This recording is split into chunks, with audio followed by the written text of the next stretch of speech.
I think the bulletin said Rhonda, but if you lived with them, you'd know 6 one, half dozen the other.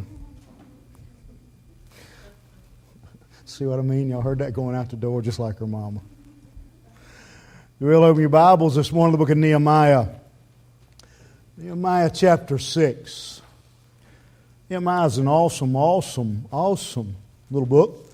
I would encourage you to get familiar with Nehemiah, to read it. It's one of those books that honestly, even in the King James, it's really easy to understand the storyline of what's going on in Nehemiah. But as easy it is to read, it's difficult to preach from because it's one big story. And it's difficult to find one spot to jump in and to pick a spot and preach from.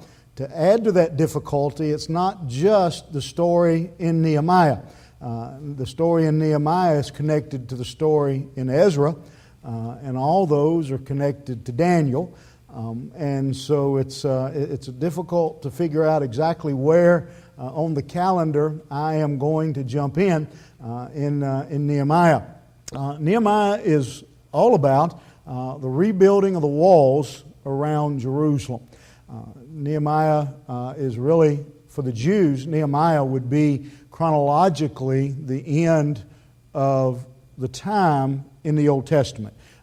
Everything else would kind of fall before the events of Nehemiah. And so Nehemiah, again, we kind of have to back up, and it's the culmination of some things. Again, going all the way back to the story of Daniel. You remember about Daniel. Daniel, when Jerusalem was overrun by the Babylonians, the king comes in, Nebuchadnezzar comes in and carries away Daniel. And we know of Shadrach, Meshach, and Abednego. Took away the young, the brightest, the smartest, the strongest, and took them back to Babylon and basically to run experiments on, for a lack of a better word. And so for somewhere around 100 years, they have been in that situation. When that happened, the Babylonians also basically razed the city. They tore down the walls. They took everything of value. Anything that they just plundered the city. And so for the last time period, or roughly again about 100 years, the city of Jerusalem has basically been the playground of everyone else. It's basically been the pantry. If somebody, as people began to resettle in Jerusalem, if somebody wanted something, they went to Jerusalem and took it from them. The city didn't have any walls. It didn't have an army. It didn't have any defense mechanism. And so Jerusalem was basically a playground, a pantry for all of their neighbors.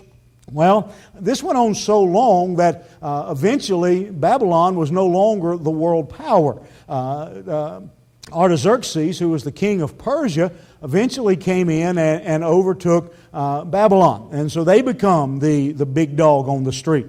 But they continued, many of the Jews continued to stay in that area. Simply, they had grown up there now. They had become accustomed to it.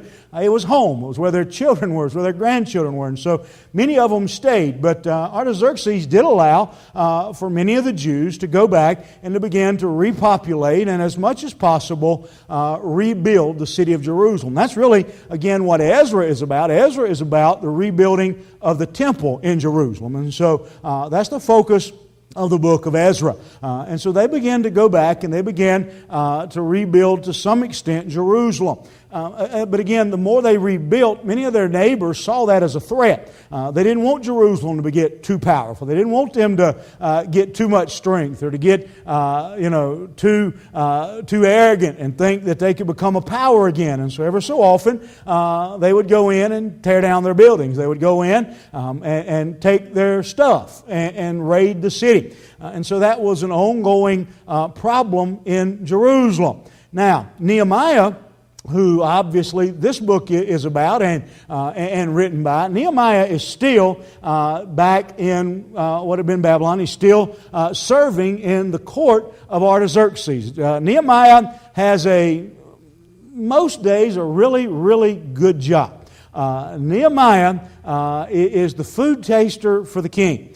And so most days he's getting to eat the finest food in all the land. But there's always that that chance. I don't know if you've ever thought about being someone's food taster, but they bring the food in and you're like, man, that looks good, but have you made anybody mad today, King? You didn't fire the cook or anything. You didn't give the cook. You didn't lay off the cook or anything today, did you? You haven't. Your enemies. You know where they are and who they are, right? And you can see that first by. I've thought about if I was a food taster, I'd go, I don't know if that tastes right. Let me try another bite of that. Especially if it was good. I mean, it's either going to be a great meal or your last meal. Might as well go big. And so, Artaxerxes and Nehemiah have a pretty good relationship. And as they go along, because again, his life is literally in Nehemiah's hands, and literally Nehemiah's is in his hands. So Nehemiah's life is all in who's mad at the king, who wants to be king. And so again, over here we've got the Jews settling back in Jerusalem. We've got Nehemiah, many of the Jews still there in basically not really captivity, sort of captivity, servitude may be a better word for it.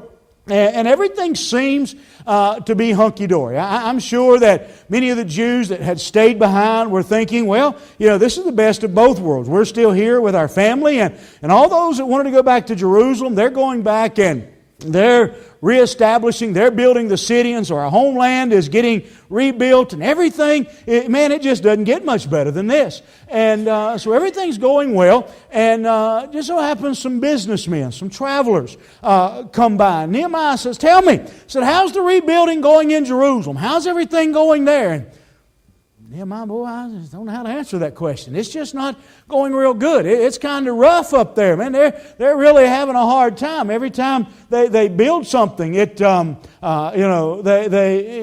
it gets built up, somebody comes along and kicks it over. It's kind of, it was a lot like trying to build a sandcastle at the beach. Every time they'd build it up, a wave would come in and wash it away. And Nehemiah's thinking, well, boy, maybe they're just exaggerating. Maybe they don't really know. And so some more businessmen come by and says, tell me, how are things back in Jerusalem? Boy, Nehemiah, it's not good. And after a while, enough people have told Nehemiah this, that he's really disturbed by the news he's hearing from home. Now, in all likelihood, Nehemiah had never been to Jerusalem. Again, the Jews had been in this situation for about 100 years. And so, as far as we know, Nehemiah had never been to Jerusalem. But like all Jews, even today, Jerusalem is a special place for them. And so it was very important. When Nehemiah hears this, he's just distraught.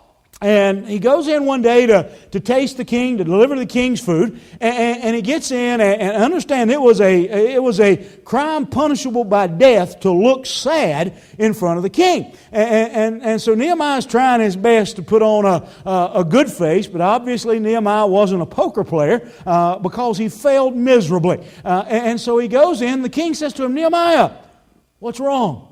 What's bothering you? I can tell by looking at you that something's the matter. And Nehemiah says, King says, I don't know. It's not any of your concern. But tell me, Nehemiah, what's wrong? And so Nehemiah proceeds to tell him. He says, man, I've got news from home.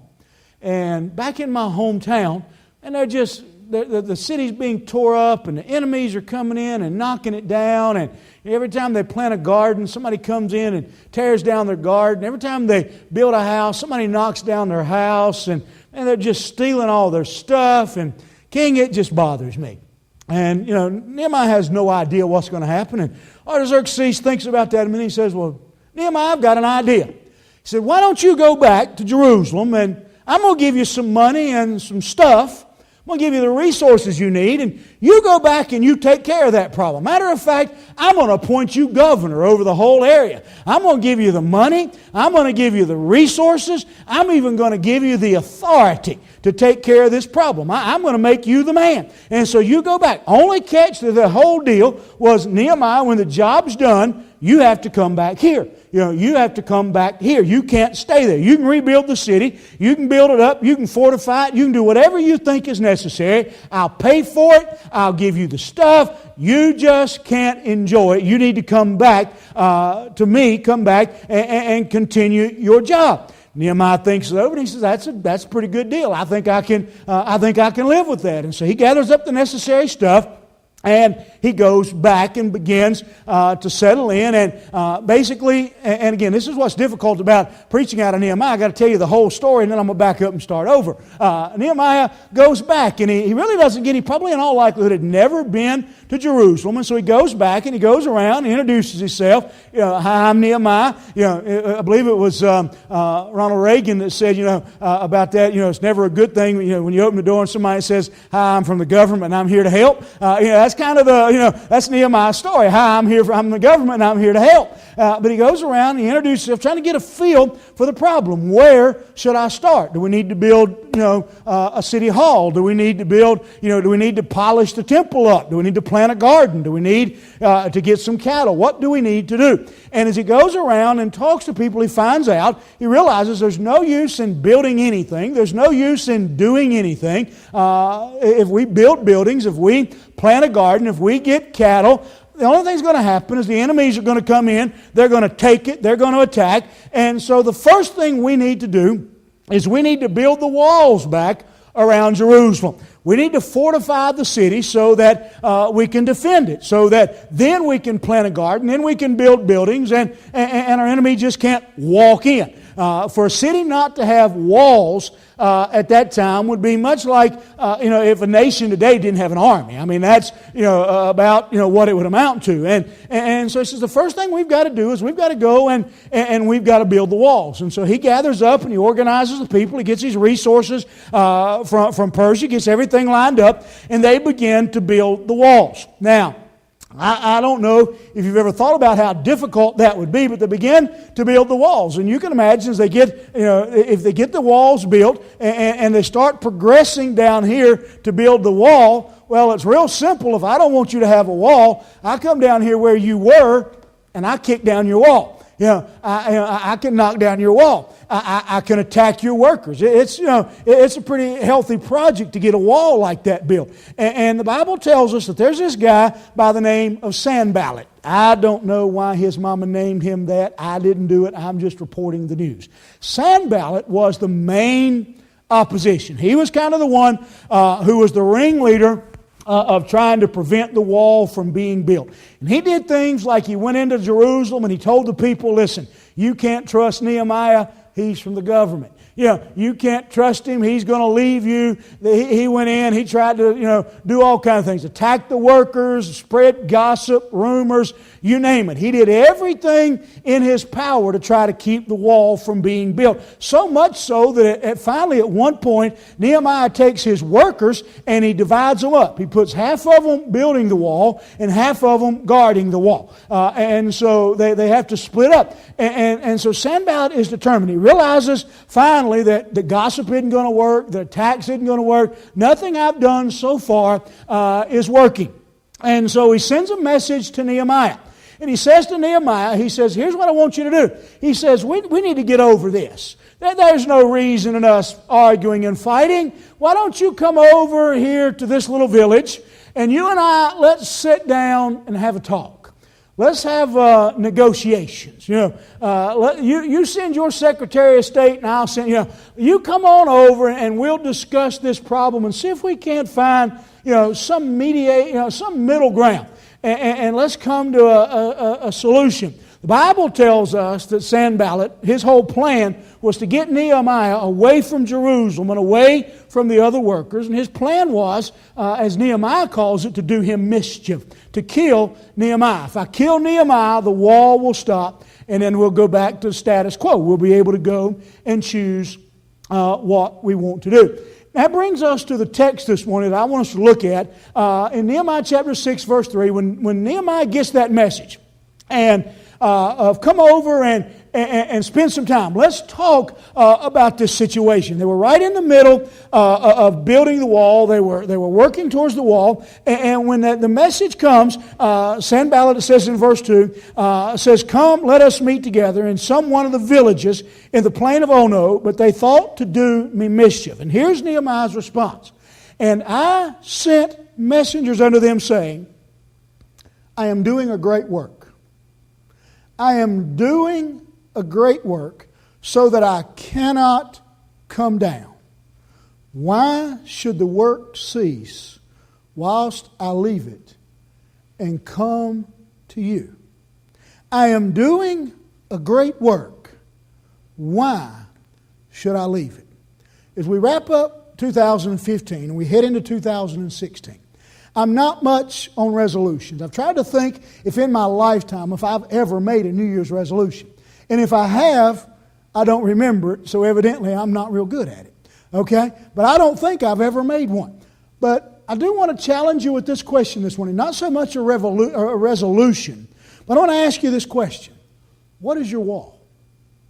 What is the thing that God has for you that is so great that you can't leave it? What is the thing? Why has God allowed you to live to December the 27th, 2015? And let's be honest, many of us in here today never thought we'd live to 2015. You know, we thought 2015 was so far out into Star Wars, Star Trek era that we wouldn't make it this far. God has allowed us, to get this far. You know the problem that 2000 caused. Many computers and VCRs wouldn't even click over to 2000. We didn't think we'd make it to 2000. Let's just be honest.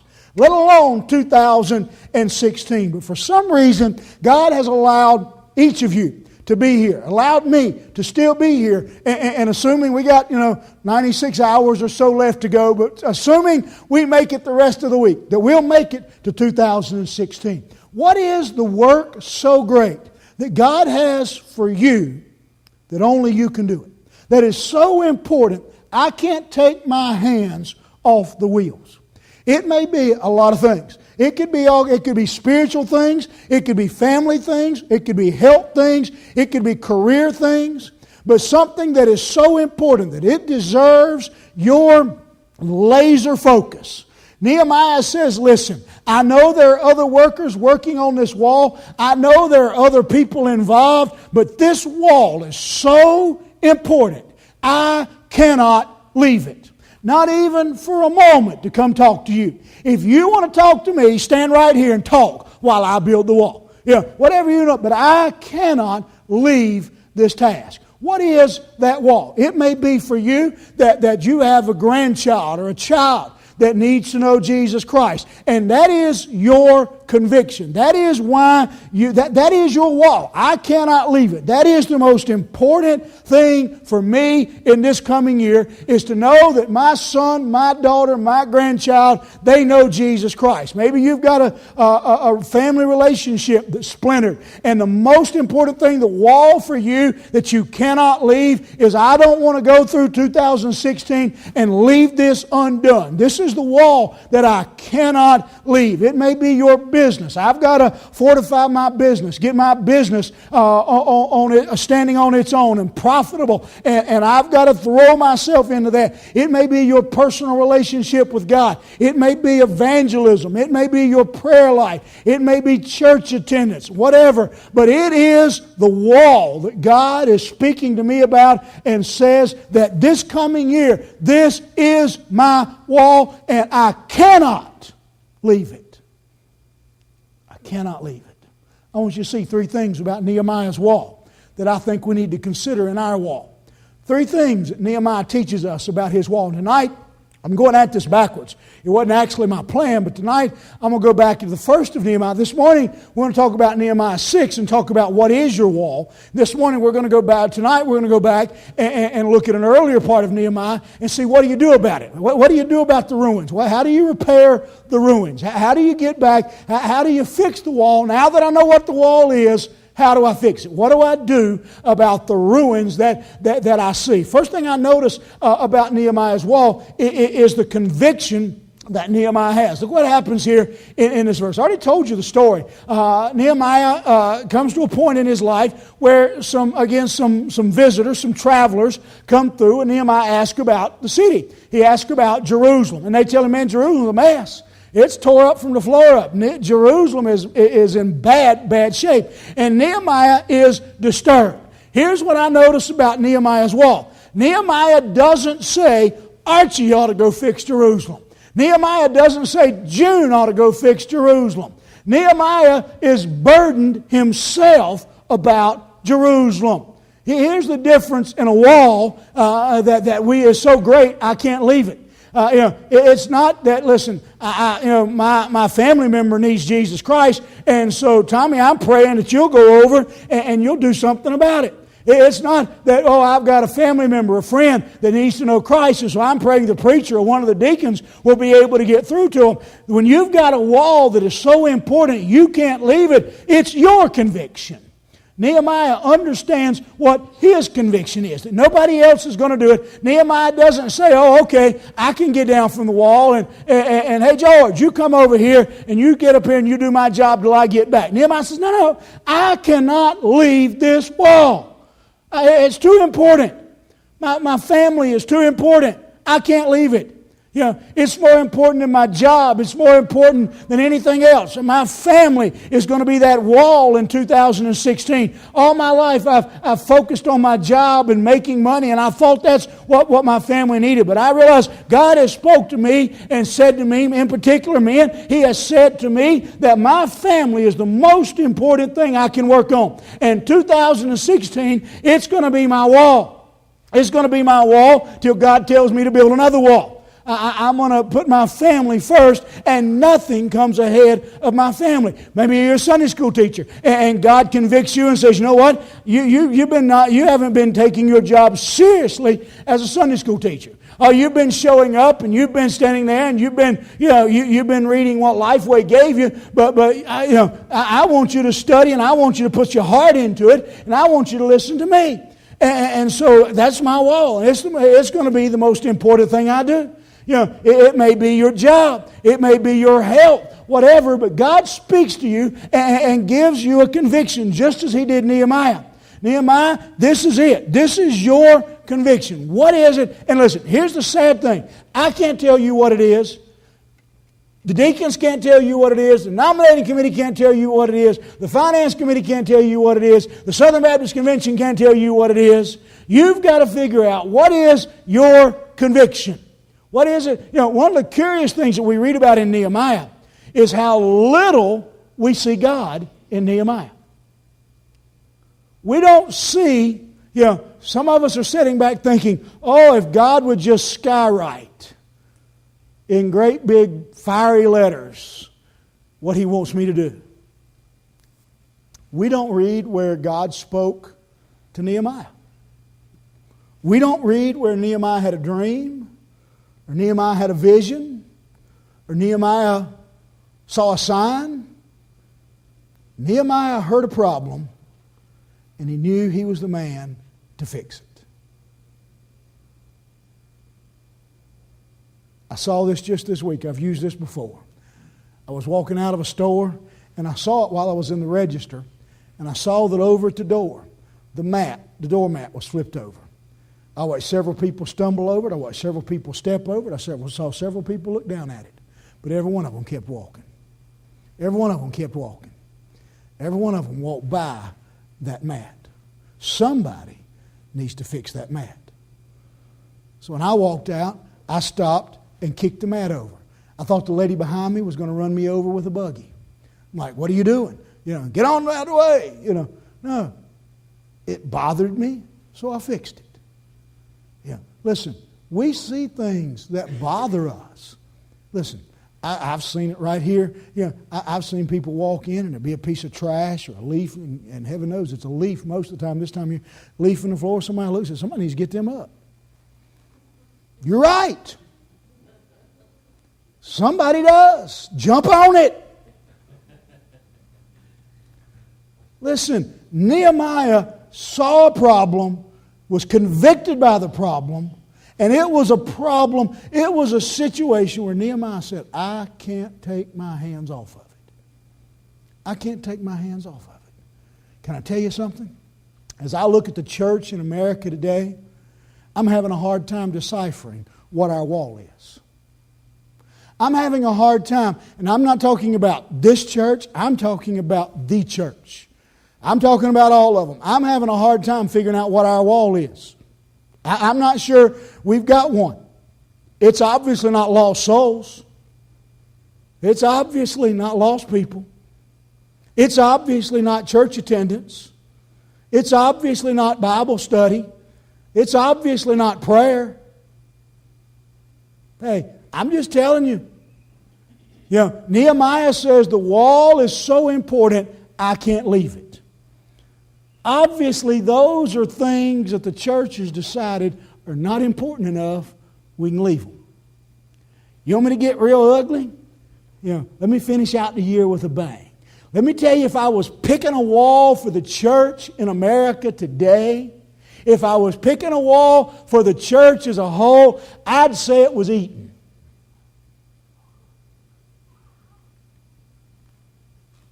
Some of you are looking at me confused. You want me to prove it to you? 4 weeks ago, we had a Thanksgiving dinner here on Sunday evening. Some of you are going to get mad. I don't care. You know, I'm too big to hide and too tired to run. Yeah. Archie's got my back. You know, and Archie may look a little, but he's wound tight.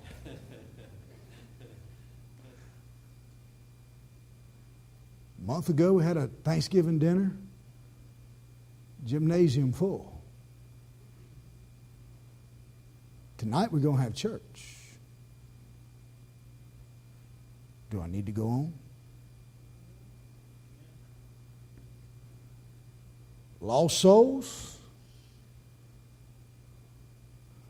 Lost souls? We're going to be thrilled to death if all the churches in Cabarrus County, out of how many people's in Cabarrus County? My mind just went blank. It's a little over 200,000, right? About a quarter million? About a quarter million, isn't it? About a quarter of a million? About a quarter of a million. Over 70% of them lost. Do the math. About 170,000 of them are lost, somewhere in that neighborhood. And we're going to be thrilled if we're able to see 1,600 people baptized. Not even a percentage. Not only are we going to be thrilled if we see a percentage, 1%, that's going to be double what we did last year. Hold us back. Watch us go. It's obviously not Bible study and prayer. Again, announce you're having prayer meeting. Announce you're having Bible study. And watch what happens. It's obviously not lost people. Announce we're going out into the streets and we're going out and knocking doors, and watch what happens. What is our wall? What is our wall as individuals? What is our wall as a church? What is the thing that we say we cannot leave? It's our traditions. Oh, God help us if we try to move the pulpit or paint a wall or something. God help us if we use a different translation of the Bible or sing out of a different book. I've been here almost 21 years. I don't figure I can make you any madder than you already are. Listen, what is our wall? It's our traditions. It's the way we've always done it. Oh, we can't leave that behind. We got to do it this way.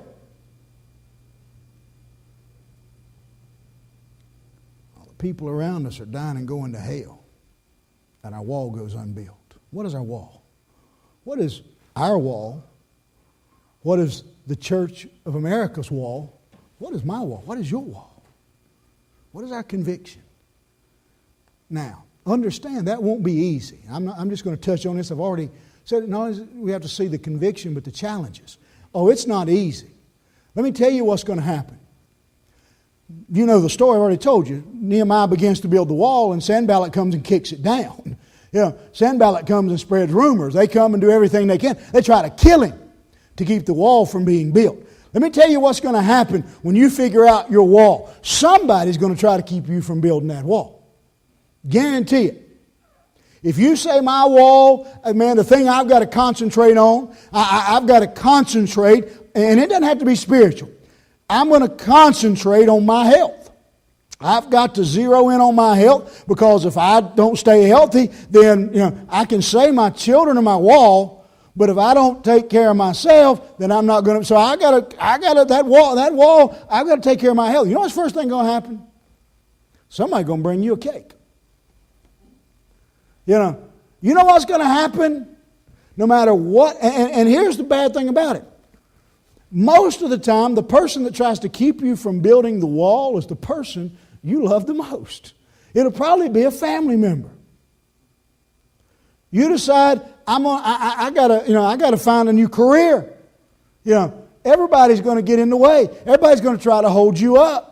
There's going to be all kinds of challenges. Don't think I'm sitting up here saying, decide what your wall is, decide what's most important to you, and go do it. I'm not foolish. I'm not as old as some of you, but I'm not that young that I'm that dumb either. I understand that when you say, this is the wall, this is the thing I cannot leave, this is the thing that God has put in front of me, and it's my task.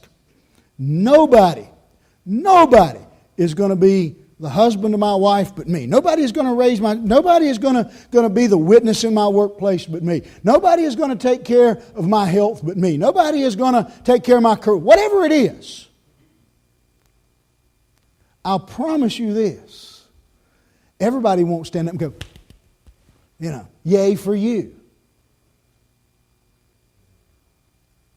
There'll be challenges. There'll be battles, internal and external. Nehemiah had them. Everybody's had them. Moses had them. They all have them. It's a battle.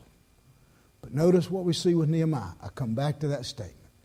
Underline it, mark it. One of the words that comes over and over in the book of Nehemiah is the word so. So. I believe, if I'm not mistaken, it's 32 times in the King James Version. So. And if you read them, it's like, many of them are like this. Sanballat did so and so. Sanballat did this. So I built a wall. They came against me. So I did this. They did it. So Nehemiah, that was, I don't know what you did. So I did this. You ever made one of those statements? He threw a biscuit at me, so I threw jelly at him. I don't know. That's kind of, I'm still hung up on that water gun that shoots jelly. That so. He did this, so I did this. Nehemiah, we see his commitment in this story. Nehemiah says that there is nothing that matters. There is nothing. I am doing a great work and I cannot come down. Notice something very important. Very important you'll notice in this statement. Nehemiah says, I'm doing a great work and I cannot come down. I find it really interesting that Nehemiah doesn't say, I'm doing a great work, I will not come down. There's a difference in will not and cannot. Right? I will not come down and I cannot come down. I will not is kind of a personal choice. I will not come down, but I might come down in a little bit. I will not come down right now. I cannot come down. Listen, Nehemiah is saying this is beyond a choice. This is beyond anything. This is the driving factor in my life. It is a fire that burns within me. I cannot stop. I cannot quit. Not I will not, but I cannot. Huge difference.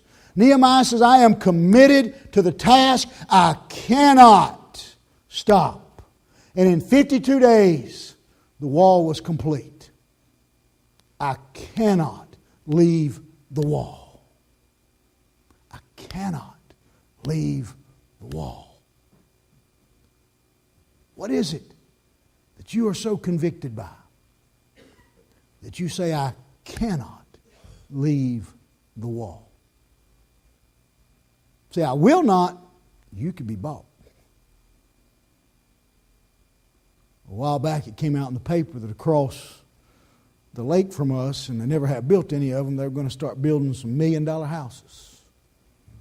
And I said something to my mom about, I hope they want our side of the lake. And she says, well, mine's not for sale. And I said, you get new neighbors.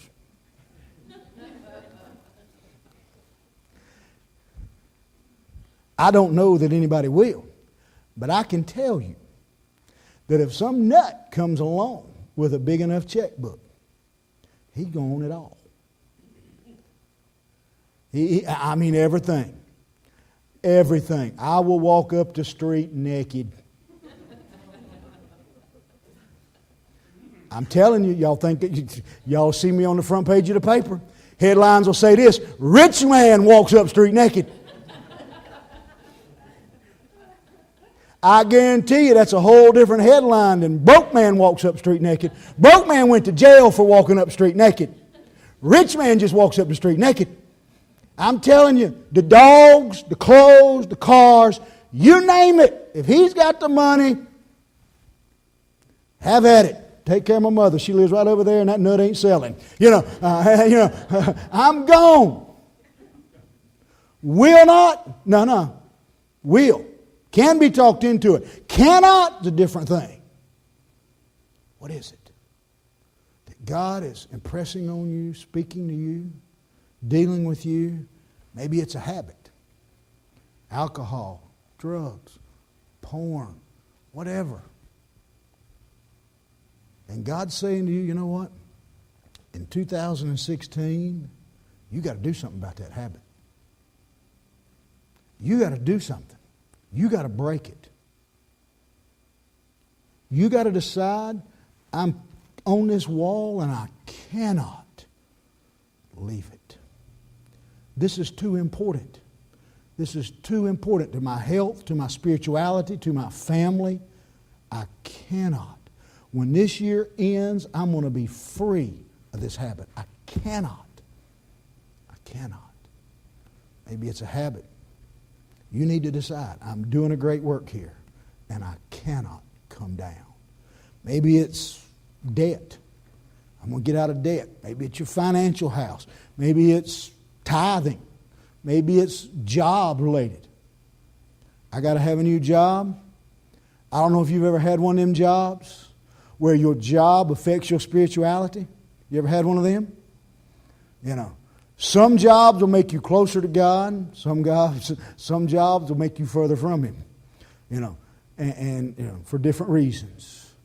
I got to have a new job. I'm not just going to sit back. I'm going to get out there. I'm going to apply. I'm going to knock on some doors.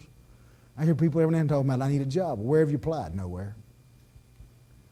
Then you're not up on the wall. Get on the wall. Maybe it's your family. My family's busted up. I had somebody tell me just this week that they had a son that they haven't spoken to or seen in over a year and lives in the very same town. Good Christian man. Brokenhearted. And we stood right out here in this parking lot. I acted like Larry. I stood out here in the parking lot and I prayed with him right in the parking lot.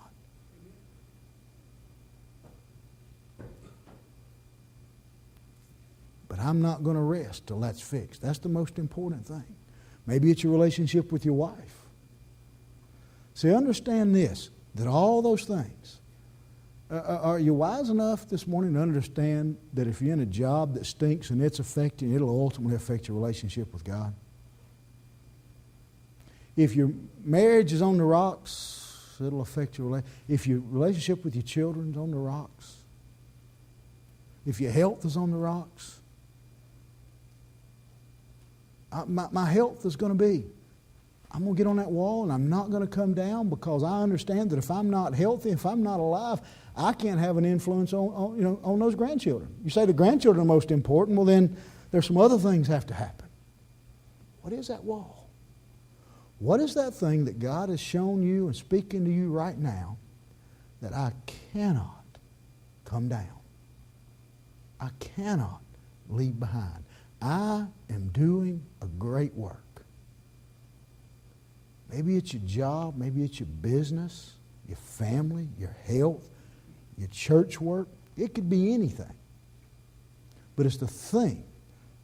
I mean, let's be honest. Walls are not real spiritual. You read through the Bible, and there are a lot more spiritual stories than Nehemiah's. Nehemiah built a wall. That's not real spiritual. But I want to point out something to you in that vein. Read the whole book of Nehemiah, and you'll find out that not once in Nehemiah is there a miracle. There is no miracle. There is no mighty move of God in the entire book of Nehemiah. It's not there.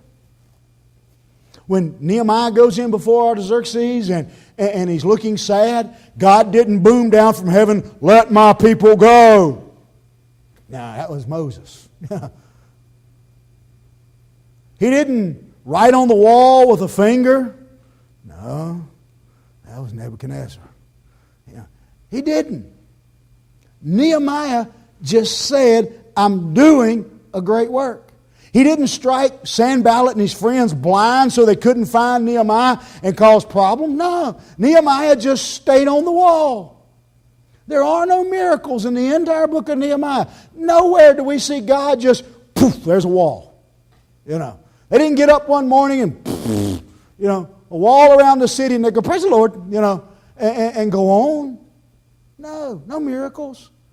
One man with a conviction and a commitment who overcame the challenges and said, "I'm doing a great work. I cannot come down."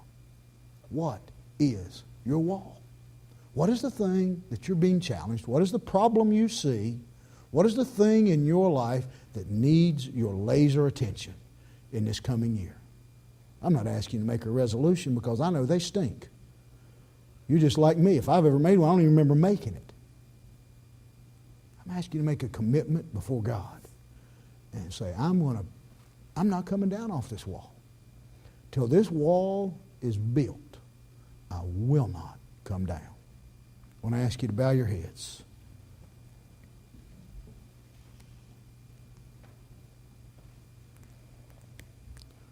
While every head is bowed, no one's looking around, it's just you. This isn't about your spouse. This isn't about your children. This isn't about me. This is about you and your challenge before God. God has shown you someone. He has shown you something. He has shown you some problem. And He said, "There's your wall. Go build it. There's your wall. Commit yourself to it. There's your great work. Get started." This morning you want to come and kneel at this altar and say, "Lord, with your help, I want to commit to the wall. I'm going to do what you're calling me to do. I see the problem. I'm going to quit saying somebody needs to do it. Somebody needs to fix it. And I'm going to climb up on that wall. And I'm going to stay till the job is complete."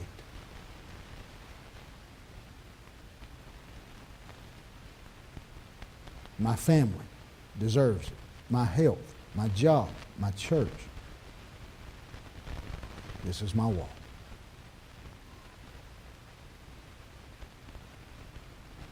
One man, convicted, who overcame the challenges and made a commitment.